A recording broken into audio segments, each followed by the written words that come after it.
Party's over, boys. Move on. Let's get a group together. Please be respectful of neighbors and go home quietly. Mace, the sidewalk sale has commenced. Hello.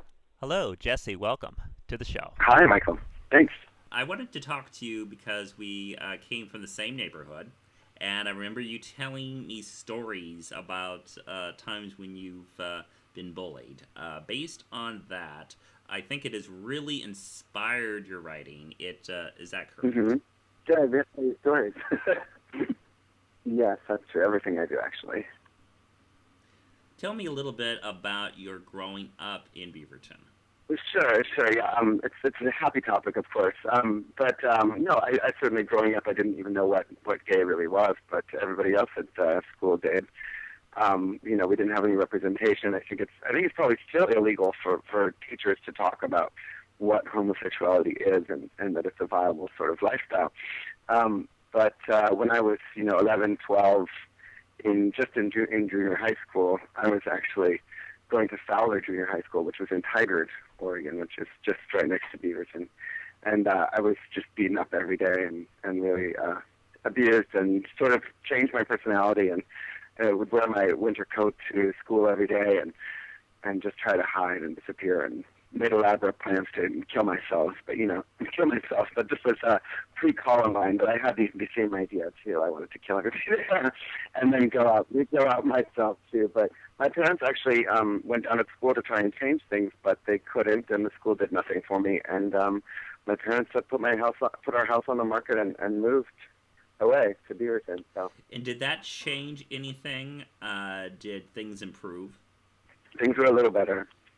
I wouldn't say majorly, but certainly the torment and the sort of war zone that I knew in my middle school years, because when I got to high school, I sort of, got into running and theater and just really involved myself in high school so I wouldn't have to think about anything. And then once you go to athletics or something, people respect you more and they don't pick on you so much. But it's hard to forget those tough times. So tell me a little bit more about your high school experience. My high school experience was, I was called a faggot, every day. That was something I just got used to. I guess the amazing thing about the human species is we can really get used to just about anything, and certainly that's something that was just part of my existence. And, I tolerated it back then, and nowadays I don't, actually. Now I've gotten myself into some really, really scary situations. When someone calls me a faggot on the street, and I always have to respond to say something back. I can't just let it go anymore. That's true. It sounds to me as though you can cope quite well. Well, yes, we learn to cope. As I said, we're a very adaptable species of mammal. Exactly. Absolutely. You can rise above it. Yes. I look forward to evolution favoring another species, which has already risen above treating each other, the way that we were treated as kids. But until that happens, we manage. Exactly. Absolutely. How was it the fact that you were not just gay, but also your father was also the track coach? My father. What about my father being a track coach? Your father was the track coach and a teacher. Yes, he was a teacher and a track coach and cross-country coach, so my coach. That was really annoying because it was hard to skip school.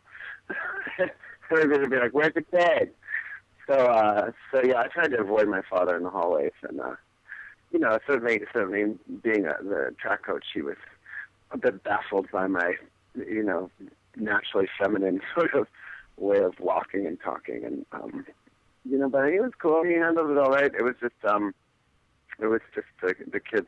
Kids are so mean. Anyway. Mm-hmm. So you have written about this, and we have this really great scene that I absolutely love from a four-letter word where you are expressing your anger about being pushed into lockers and bullied and so forth. Is any of that semi-autobiographical? Oh, sure. Those two characters at that moment are having a fight. One of them says the teenagers should just deal with the bullying and get over it, and the other one says, no, the kids are killing themselves, we need to have more compassion. And I think, yes, certainly those are two sides of myself arguing with each other. But you should have seen the sensation it caused at my high school reunion in rural Oregon. Speaking of high school, I'm not coming in tomorrow. I'm on the GLBT panel at Booker Washington High in the Bronx. What's the panel about? Teen empowerment. Did you know that gay teens are 4 times as likely to commit suicide as straight teens? Yeah, especially if they live in the Bronx. It's not a joke, Luke. It's an epidemiological trend. Fancy word, Zeke. And it can be prevented with education and awareness. Gay teens are often conditioned to believe that they're not normal, which leads to feelings of inadequacy, depression, suicide. Teen. It's just a 4-letter word for inexperienced. I prefer a man who can teach me a little something. Luke, why are you such an egocentric, self-serving cunt? Don't you have any concern for other people? Cunt. Why, that's just another 4-letter word. Shut up! I'm talking about a superlatively serious issue here, and as always, you make it into some smart-ass joke. Gay kids are killing themselves. Show some fucking compassion. Why? You think I haven't been through it all? You think I've forgotten that every day of high school was torture? That not a moment went by where I wasn't called bag fruit, fairy, Tinkerbell? Well, guess what? I didn't kill myself. I don't think you forgot. I think you remembered it when you wore a feather boa to your high school reunion, and I think you remember it each and every time you have cheap detached sex. Right, I embrace it all now. No, you're trying to prove to the world that you're a big fag. Well, guess what? You don't have to prove anything, Luke. Try just being you. In fact, those two characters are two besides myself, at odds with each other. But at the end, they kind of get together. That's the sort of war I have with myself, which I says, you should be strong enough to be able to put up with this and get through it and be tougher. And then the other side that says, no, this shouldn't be happening. This is wrong. We need to stop it. And I love what's going on right now with the It Gets Better campaign.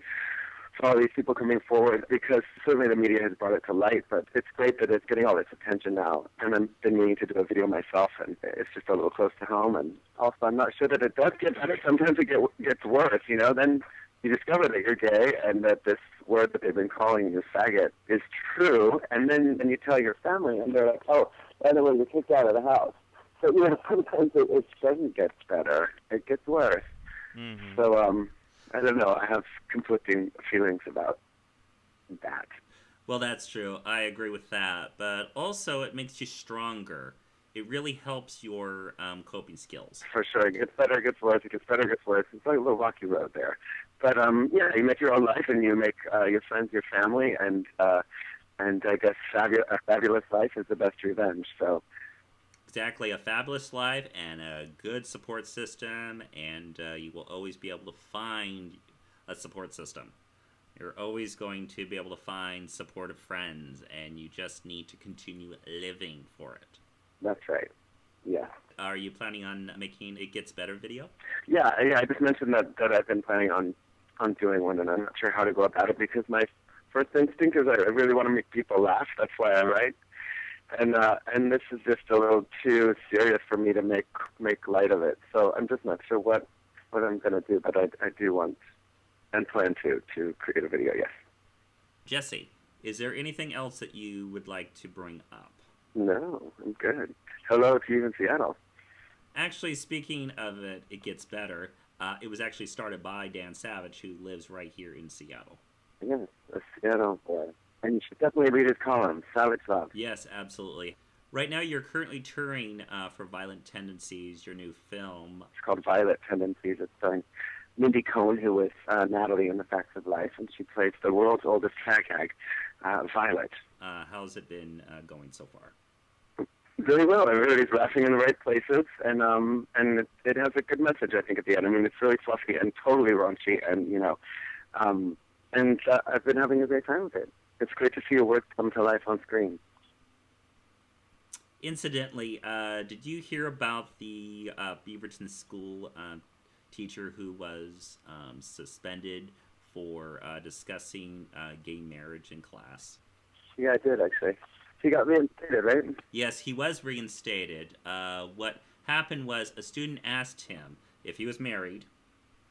He replied that he was not allowed to get married.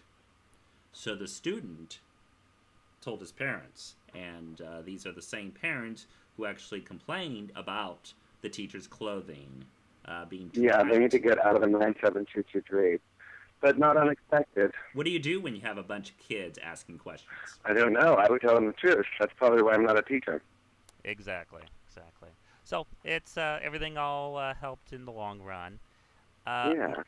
Now, what other advice could you give to people who have been bullied to a point of where they feel like they want to take their own life?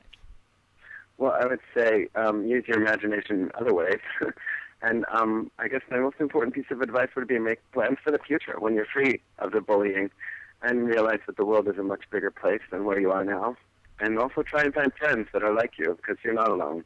And talk to an adult you trust and find friends that are like you. You can find, team chat rooms or Skype, someone in Australia or New Zealand or somewhere far, far away that's not so pilgrim. All right. Well, thank you so much for joining us, Jesse, on this important issue. And we look forward to speaking with you again very soon. That was awesome. Thank Ray. And thank you. Keep up the good work.